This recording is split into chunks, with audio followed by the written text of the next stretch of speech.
प्यारे विद्यार्थियों, पिछले वीडियो में अपन ने मधुमक्खी पालन पढ़ा, रेशम कीट पालन पढ़ा, इसके अलावा अपन ने पढ़ा लाख कीट संवर्धन और अंत में अपन ने देखा था मछली पालन। अब इस वीडियो में अपन पढ़ेंगे सबसे पहले पशुपालन और पशुपालन से जुड़े हुए कुछ महत्वपूर्ण व्यवसाय, जिसके अंदर पढ़ेंगे डेयरी उद्योग, कुक्कुट पालन या इसको कह सकते हो मुर्गी पालन और एक अपन इसमें पढ़ेंगे ऊन उद्योग। अब सबसे पहले अपन को पता है तो गरीब जो किसान होते हैं, गरीब किसानों की आर्थिक आय का स्रोत होते हैं पशु, क्योंकि पशु पालने से उन्हें दुग्ध की प्राप्ति होती है, ऊन की प्राप्ति होती है, चमड़े की प्राप्ति होती है, मांस की प्राप्ति होती है। इसलिए ये छोटे जीव जंतु गरीब लोगों की या किसान लोगों का प्रमुख आधार होते हैं। सबसे पहले तो पशुपालन विज्ञान होता क्या है, अर्थात पशुपालन कहते किसके हैं, अर्थात पशुपालन में अध्ययन किसका करना है, तो ध्यान दो कृषि विज्ञान की व्याख्या, क्योंकि पशुपालन किस विज्ञान से जुड़ी हुआ है, तो अपन बताएंगे कृषि विज्ञान, जिसको बोलते हैं एग्रीकल्चर। तो कृषि विज्ञान की वह शाखा जिसमें पालतू पशुओं के आवास कोमा इनका प्रजनन, कोमा इनका रहन सहन और इनका स्वास्थ्य आदि का क्या किया जाए, अध्ययन किया जाए, तो वह आपका कहलाता है पशुपालन। तो सिंपल सी डेफिनेशन हो गई इसकी, कृषि विज्ञान की वह शाखा जिसमें पालतू पशुओं के आवास, प्रजनन, रहन सहन, स्वास्थ्य आदि का अध्ययन किया जाता है, वह पशुपालन कहलाता है। अब प्यारे विद्यार्थियों, पशुपालन से हमें दुग्ध, इसके अलावा कई महत्वपूर्ण पदार्थों की प्राप्ति होती है। अब भारत की बात करें तो भारत के अंदर विश्व की 53% तो भैंसें हैं, जबकि 15% गायें हैं। लेकिन इन 53% भैंसों से 55% दुग्ध की प्राप्ति होती है, जबकि 15% जो गायें हैं इनसे कुल 45% दुग्ध की प्राप्ति होती है। तो आपको ये ध्यान रखना एक इंपॉर्टेंट फैक्ट है कि भारत के अंदर कुल 53% भैंसे और 15% गाय हैं, जिसमें भैंसों से प्राप्त होने वाली दूध की मात्रा 55% है, जबकि गायों से प्राप्त होने वाली दूध की मात्रा कितना प्रतिशत है, तो आपको बताना है 45% है। और कृषि विज्ञान की जिस शाखा के अंतर्गत पालतू पशुओं के आवास, प्रजनन, रहन सहन, स्वास्थ्य आदि का अध्ययन किया जाता है, वह पशुपालन कहलाता है। तो प्यारे विद्यार्थियों, पशुपालन भारत के अंदर एक महत्वपूर्ण व्यवसाय है। अगर अपने आंकड़ों के ऊपर नजर डालें तो भारत बकरियों की संख्या में विश्व में दूसरे स्थान पर है, भेड़ों की संख्या में तीसरे स्थान के ऊपर है। इसी प्रकार बात करें अपन किसकी, कुक्कुट या मुर्गी पालन में भारत उस स्थान के ऊपर है, 7वें स्थान पे है। तो इन आंकड़ों को देखते हुए मैं कह सकता हूं कि भारत के अंदर पशुपालन एक महत्वपूर्ण उद्योग है और भारत दुग्ध के उत्पादन में विश्व में प्रथम स्थान पर है। ये भी आपको ध्यान रखना है कि भारत दुग्ध के उत्पादन में विश्व के प्रथम स्थान पर है। तो प्यारे विद्यार्थियों, एक बार दोबारा से ध्यान से देख लो, कृषि विज्ञान की वह शाखा जिसमें पालतू पशुओं के आवास, प्रजनन, स्वास्थ्य, रहन सहन आदि का अध्ययन किया जाता है, वह पशुपालन कहलाता है। पशुपालन डेयरी उद्योग से जुड़ा हुआ प्रमुख व्यवसाय हो गया। पशुपालन से जो गरीब जो लोग होते हैं, ये उनकी आजीविका का प्रमुख स्रोत होता है। भारत के अंदर कुल 53% भैंसों से 55% दूध की प्राप्ति होती है, 15% गायों से कुल 45% दूध की प्राप्ति होती है। बकरियों की संख्या में भारत दूसरे स्थान पे है, भेड़ों की संख्या में तीसरे स्थान पे है, कुक्कुट और मुर्गी पालन की दृष्टि से 7वें स्थान पे है और भारत दुग्ध उत्पादन की दृष्टि से विश्व में प्रथम स्थान पर है। ये बात अपन ने ये चर्चा की पशुपालन में, और पशुपालन से जुड़ा हुआ उद्योग है डेयरी उद्योग। तो प्यारे विद्यार्थियों, दुग्ध के उत्पादन, डेयरी उद्योग इससे रिलेटेड उद्योग हो गया, तो दुग्ध से रिलेटेड हो गया, और दुग्ध अभी होता है? तो पशुओं से। तो दुग्ध डेयरी उद्योग का एक प्रमुख व्यवसाय है और भारत के अंदर दुग्ध देने वाली गाय और भैंसों की प्रमुख नस्लें होती है। तो भारत के अंदर जो भैंसों की जो प्रमुख नस्लें हैं, इनमें मुर्रा, भदावरी, मेहसाना, सूखी, मुर्रा, भदावरी, मेहसाना, सूखी, ये किसकी उन्नत किस्में हैं? तो ये हम बताएंगे ये नस्लें भैंसों की हो गई। इसी प्रकार गायों की नस्लों की बात करें तो गायों के अंदर गिर साहिवाल, इसके अलावा देवनी, हरियाणवी, सिंध, ये किसकी प्रमुख नस्लें हो गई? तो गायों की। दुग्ध उत्पादन की दृष्टि से अब यहां से प्रश्न बढ़ता है, दुग्ध उत्पादन की दृष्टि से भैंसों की प्रमुख नस्लें कौन कौन सी है? तो मुर्रा, भदावरी, मेहसाना, सूखी। गाय की पूछे तो गिर, साहिवाल, देवकी, हरियाणवी, सिंध। इसी प्रकार बकरी की देखे तो बकरी की हो गया कि सिरोही, बारबरी, इसके अलावा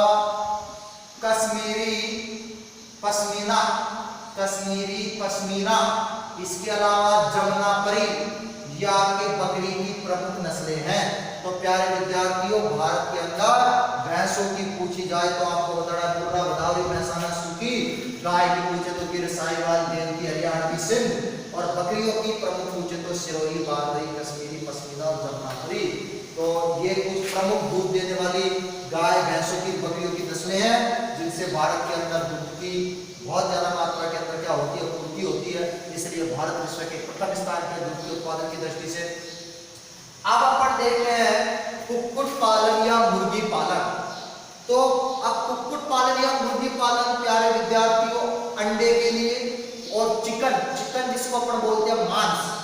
तो भारत के अंदर अंडे और चिकन की प्राप्ति के लिए मुर्गी पालन किया जाता है और भारत का पूरे विश्व में अंडे उत्पादन की दृष्टि से 5वां स्थान है। ये ध्यान रखना है आपको कि भारत का अंडे उत्पादन की दृष्टि से विश्व में कौन सा स्थान है? तो 5वां स्थान है। छोटे प्रश्न बनने के बहुत चांस रहते हैं यहाँ से आधे एक नंबरों के।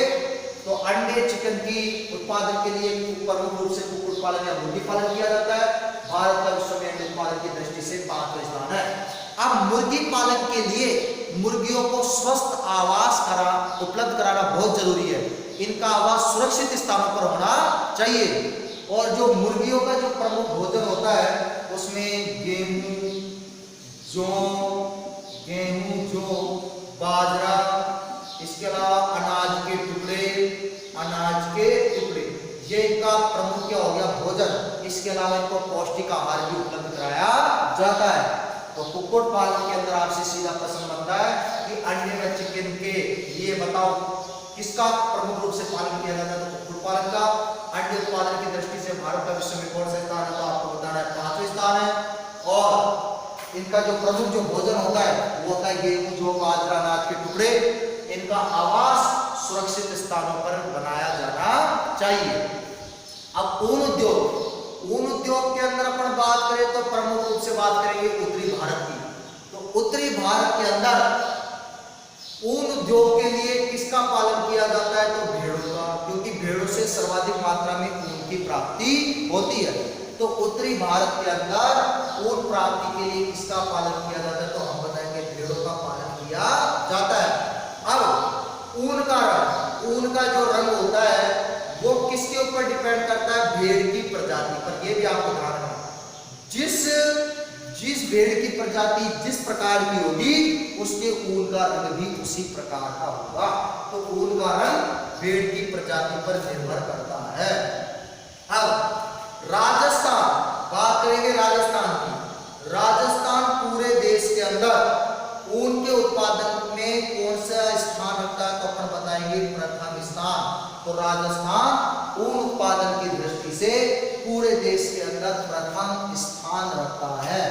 और भेड़ की जो प्रमुख नस्लें होती हैं प्यारे विद्यार्थियों ध्यान रखना है, लोही, इसके अलावा नली, मारवाड़ी और एक है आपके पाटनवाड़ी। ये भेड़ की प्रमुख नस्लें हो गई जो अत्यधिक मात्रा में इनके बालों से ऊन की प्राप्ति होती है। तो प्यारे विद्यार्थियों, उत्तरी भारत में ऊन प्राप्त करने के लिए भेड़ों का प्रमुख रूप से पालन किया जाता है। ऊन का रंग भेड़ की प्रजाति पर निर्भर करता है। राजस्थान ऊन के उत्पादन के में कौन सा स्थान रखता है? तो प्रथम स्थान रखता है ऊन की। अच्छा, इसके अलावा पूछे कि भेड़ों की प्रमुख नस्लें कौन कौन सी है? तो लोही, नली, मारवाड़ी और कौन सी? पाटलवाड़ी। अब प्यारे विद्यार्थियों, यहाँ अपन ने अध्ययन कर लिया है कंप्लीट पशुपालन का, जिसमें अपन ने पढ़ा है डेयरी उद्योग भी, कुक्कुट पालन भी पढ़ लिया, और इसके अलावा अपन ने पढ़ लिया है क्या, जो ऊन उद्योग है उसका भी अपन ने अध्ययन कर लिया है। अब जो बात आपको ध्यान रखनी है वो ये रखनी है कि भैंसों की प्रमुख नस्लें मुर्रा, बदावरी, महसाना, सूकी गाय की, गिर, साहिवाल, देवकी, हरियाणवी, सिंध, बकरी की सिरोही, बारबरी, कश्मीरी पश्मीना, जमनापरी, और पूछे भेड़ की तो लोही, नली, मारवाड़ी और पाटलवाड़ी। अब नेक्स्ट पॉइंट की ओर अपन चलते हैं। तो नेक्स्ट बिंदु अपना आता है प्रवाल एवं प्रवाल भित्तियां। प्रवाल एवं प्रवाल भित्तियां। तो एक बार मैं इस बोर्ड को थोड़ा क्लीन कर लेता हूं, उसके बाद अपन देखते हैं प्रवाल और प्रवाल भित्तियां क्या होती है। अंत में अपन पढ़ेंगे मुक्ता और मुक्ति समर्थन। तो प्यारे विद्यार्थियों, यहाँ पे अपन ने पॉइंट डाला प्रवाल एवं प्रवाल भित्तियां। प्रवाल एवं प्रवाल भित्तियां, इनको आप इंग्लिश में कोरल भी कह सकते हो। प्रवाल को इंग्लिश में बोलते हैं कोरल। तो सबसे पहले तो अपन देखते हैं कि प्रवाल क्या चीज है। प्रवाल पढ़ेंगे तो फिर अपन बात करेंगे प्रवाल भित्तियों की। तो प्यारे विद्यार्थियों, एक डेफिनेशन आपको ध्यान रखनी है। एकल निवही पालित जंतु, एकल निवही पालित जंतु जो कि संज्ञ है सिलेंट्रेटा संज्ञ है। इनका संघ हो गया सिलेंट्रेटा। एकल निवही पालित जंतु जो सिलेंट्रेटा संघ के हैं, ये क्या करते हैं? Calcium carbonate CaCO3 calcium carbonate से बना कंकाल स्रावित करते हैं, जिसे क्या कहते हैं? कोरल कह दो, अन्यथा तुम कह सकते हो प्रवाल। बात एक ही है, चाहो तो कोरल कह दो और चाहो तो प्रवाल। तो पूछे कि कोरल या प्रवाल क्या होता है, तो आपको बताना है एकल निवही पालित जंतु जो किस संघ के है? सिलेंट्रेटा संघ के। और ये क्या करते हैं? कैल्शियम कार्बोनेट से बना हुआ कंकाल। कैल्शियम कार्बोनेट जो होता है कठोर पदार्थ है, तो कैल्शियम कार्बोनेट से बना कंकाल स्रावित करते हैं, जिसे कोरल या प्रवाल कहते हैं। और अधिकांश कोरल एंथोजोआ वर्ग के प्राणियों के द्वारा स्रावित होते हैं। तो ये बात आपको मोस्ट रूप से ध्यान रखनी है। यहाँ से एक नंबर का छोटा प्रश्न बनने का पूरा चांस रहता है कि कोरल या प्रवाल किस प्राणियों के द्वारा स्रावित किया जाता है। तो ये एंथोजोआ वर्ग के जो प्राणी हैं, इनके द्वारा कोरल या प्रवाल का स्राव किया जाता है।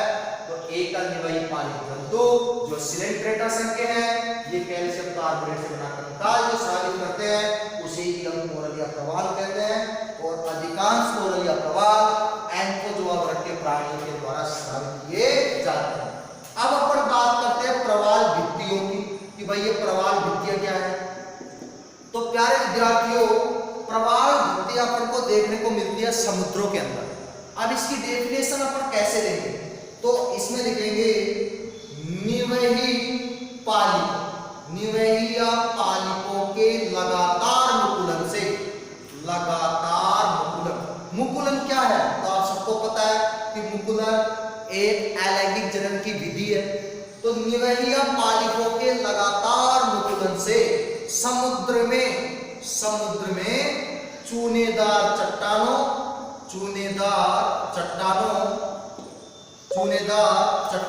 का क्या होता है? निर्माण। या चूनेदार चट्टानों कह दो, या कह दो रेत के टीलों के समान, रेत के टीलों के समान रचनाओं का क्या होता है? निर्माण होता है, जिसे ही बताओ अपन क्या कहते हैं? प्रवाल भित्तियां। तो प्यारे विद्यार्थियों, निवही या पालिपों के लगातार मुकुलन से समुद्र में चूनेदार चट्टानों या रेत के टीलों के समान संरचनाओं का निर्माण होता है, जिन्हें प्रवाल भित्तियां कहा जाता है। तो अपन ने देखा पहले प्रवाल, और उसके बाद देखी अपन ने प्रवाल भित्तियां। प्रवाल जो कि किस कंकाल के बने होते हैं? कैल्शियम कार्बोनेट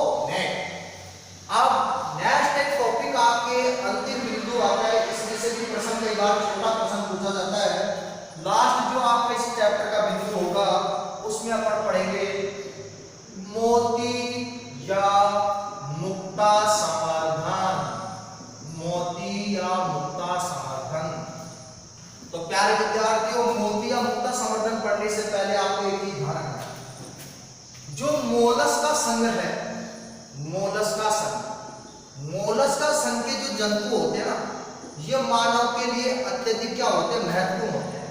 अब क्यों होते हैं महत्वपूर्ण? क्योंकि मोलस्का संघ के जो जंतु होते हैं, इनसे जो मुक्त सुक्तियां होती है, इनसे जो मुक्त सुक्तियां, जिनको अपन सीपिया भी बोलते हैं, इन मुक्त सूतियों में क्या निकलते हैं, मूल्यवान मोती निकलते हैं। और ये मूल्यवान मोती किसके लिए इंपॉर्टेंट है, तो मनुष्य के लिए इंपॉर्टेंट है। तो बताओ मनुष्य के लिए कौन से संघ के जंतु अत्यंत महत्वपूर्ण है, मोलस्का संघ के, क्योंकि इनसे मुक्त सूतियों से मूल्यवान मोती, कोड़िया, पटन, ये चीजें हमें प्राप्त होती है। अब परिभाषा क्या है कि मोतिया मुक्ता संवर्धन कहते किसको है, तो अपन बताएंगे कृत्रिम तकनीकी के द्वारा सीपियों को पालकर, कृत्रिम तकनीकी के द्वारा सीपियों को पालकर इनसे मोती या मुक्ता प्राप्त करना ही क्या कहलाता है, मोती या मुक्ता संवर्धन कहलाता है। तो प्यारे विद्यार्थियों ध्यान दो, कृत्रिम तकनीकी के द्वारा सीपियों को पालकर इनसे मोती या मुक्ता बनाकर प्राप्त करना ही मोती या मुक्ता संवर्धन कहलाता है। और प्यारे विद्यार्थियों, मोती जो होता है, ये एक मूल्यवान रत्न है, जिसको समुद्री आयस्टर जैसे जीव अपनी रक्षा के लिए स्रावित करते हैं। तो अब आपको ध्यान रखना है, हमें मोती किससे प्राप्त होता है, तो ध्यान रखना समुद्री आयस्टर से। समुद्री आयस्टर अपनी सुरक्षा के लिए एक सफेद रंग का पदार्थ स्रावित करता है, जो कठोर होने के बाद मोती बनता है। तो समुद्री आयस्टर से प्राप्त होने वाला एक मोती होता है लिंगा मोती। तो सबसे मूल्यवान जो मोती माना जाता है, बताओ कौन सा मोती माना जाता है, लिंगा मोती। आपको ध्यान रखना है। लेकिन जो अशुद्ध जल से जो हमें मोती मिलते हैं वो ज्यादा मूल्यवान होते हैं, और साफ जल में जो मोती मिलते हैं वो कम मूल्यवान होते हैं। ये भी आपको ध्यान रखना है नोट डाल के कि अशुद्ध जल में मिलने वाले मोती अधिक मूल्यवान होते हैं, जबकि साफ जल में जो मोती मिलते हैं वो कम मूल्यवान होते हैं। तो प्यारे विद्यार्थी दोबारा से एक बार ध्यान दो, मोती या मुक्ता संवर्धन क्या है, तो मोलस्का संघ के जंतु मानव के लिए अत्यंत महत्वपूर्ण है, क्योंकि इनसे जो मुक्त सूक्तियां होती है, इनमें मूल्यवान मोती, बटन, कोड़ी आदि प्राप्त होते हैं। परिभाषा क्या हो जाएगी, कृत्रिम तकनीकी के द्वारा सीपियों को पालकर इनसे मोती या मुक्ता बनाकर प्राप्त करना ही मोती या मुक्ता संवर्धन कहलाता है। मोती एक अत्यंत मूल्यवान रत्न है, जिसको समुद्री आयस्टर अपनी सुरक्षा के लिए स्रावित करते हैं, और समुद्री आयस्टरों से प्राप्त होने वाला लिंगा मोती सबसे अत्यधिक मूल्यवान माना जाता है।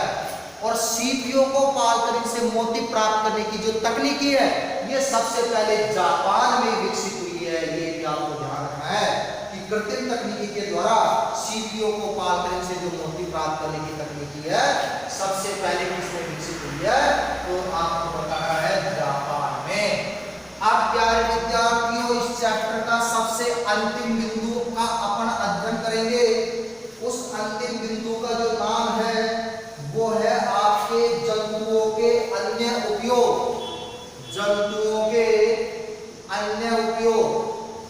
ये आपका लास्ट टॉपिक है इस चैप्टर का। अब तक अपन ने क्या क्या पढ़ लिया, अपन ने पढ़ लिया मधुमक्खी पालन, रेशम कीट पालन, लाख कीट संवर्धन, मछली पालन, पशुपालन में पढ़ा डेयरी उद्योग, कुक्कुट पालन, ऊन उद्योग, इसके बाद पढ़ा प्रवाल और प्रवाल भित्तियां, इसके बाद पढ़ा मोती और मुक्ता संवर्धन, और अब अंत में पढ़ेंगे जंतुओं के अन्य उपयोग। तो अब जंतुओं का और क्या क्या उपयोग है बताओ, तो जंतुओं का अन्य उपयोग में देखें तो इसमें अपन बात करेंगे अन्य उपयोगों के अंदर रंग के रूप में इनका उपयोग करते हैं, सेकंड अपमार्जक के रूप में इनका उपयोग करते हैं, नंबर थर्ड औषधियों के रूप में जंतुओं का उपयोग होता है, नंबर 4 भोजन के रूप में इनका उपयोग होता है। तो प्यारे विद्यार्थियों ध्यान से देखते जाओ कैसे होता है। तो कुछ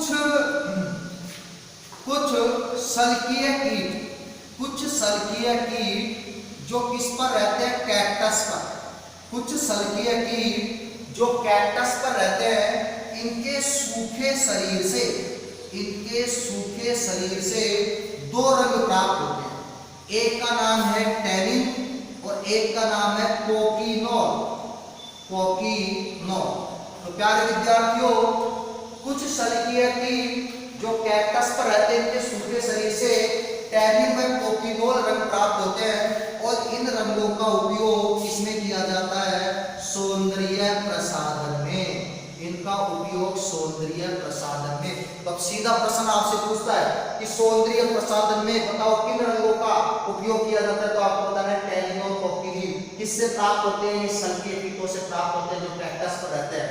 अब अपमार्जक में क्या बताएंगे, जो सड़े गले पादप है, सड़े गले पादप या कोई पदार्थ है, तो सड़े गले पादप और पदार्थों का कुछ कीट बताओ मृदा में क्या कर देते हैं, अपघटन कर देते हैं इनका। क्यों? क्योंकि जब इनका अपघटन होता है तो उस समय दुर्गंध फैलती है। ये बदबू, अगर इनका अपघटन नहीं होगा तो दुर्गंध बदबू चारों ओर क्या होगी, फैल जाएगी, जिससे वातावरण क्या होगा, दूषित होगा, अनेक प्रकार की संक्रामक बीमारियां उत्पन्न होगी।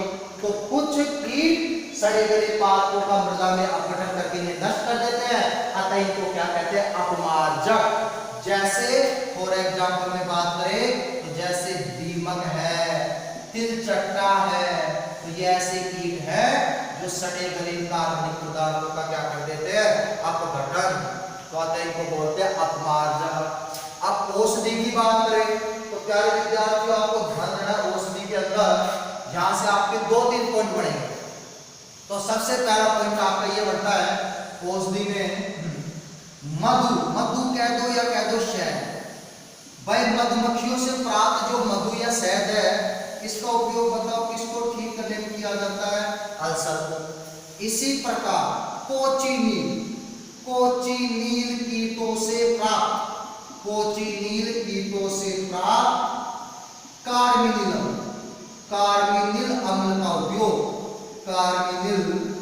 अम्ल का उपयोग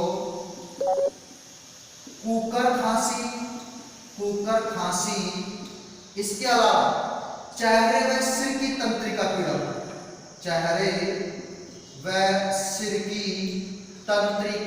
को दूर करने में किया जाता है।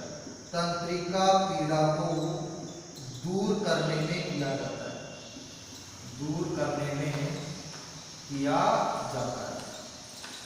तो प्यारे विद्यार्थियों, औषधि के अंदर आपने देखा मधु या शहद का उपयोग अल्सर के इलाज में किया जाता है।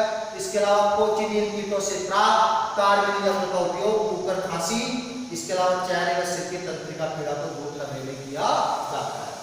अब भोजन के रूप में देखें तो अपन को पता है कि अनेक जो मांसाहारी मनुष्य क्या करता है, चाहे छिपकली हो, इसके अलावा सर्प हो, इसके अलावा समुद्री जीव, इनका उपयोग किसके रूप में करता है, तो भोजन के रूप में भी करता है। और लास्ट में देखेंगे परागण। तो प्यारे विद्यार्थियों, कुछ कीट बताओ किसकी क्रिया को करने में भी सक्षम होते हैं, परागण। तो परागण की क्रिया से पुष्पी पादपों में निषेचन होता है और निषेचन के बाद फसली पादपों की पैदावार में वृद्धि होती है। तो बताओ जंतुओं का अन्य उपयोग रंग के रूप में, अपमार्जक के रूप में, औषधि के रूप में, भोजन के रूप में और परागण के रूप में भी किया जाता है। तो प्यारे विद्यार्थियों, जहां जाके अपना टॉपिक क्या हो गया, कंप्लीट हो गया। इसमें आपको एक चीज और ध्यान रखनी है, औषधि के अंदर एक कोई और आपको ध्यान रखना है, बिलिस्टर मृगों से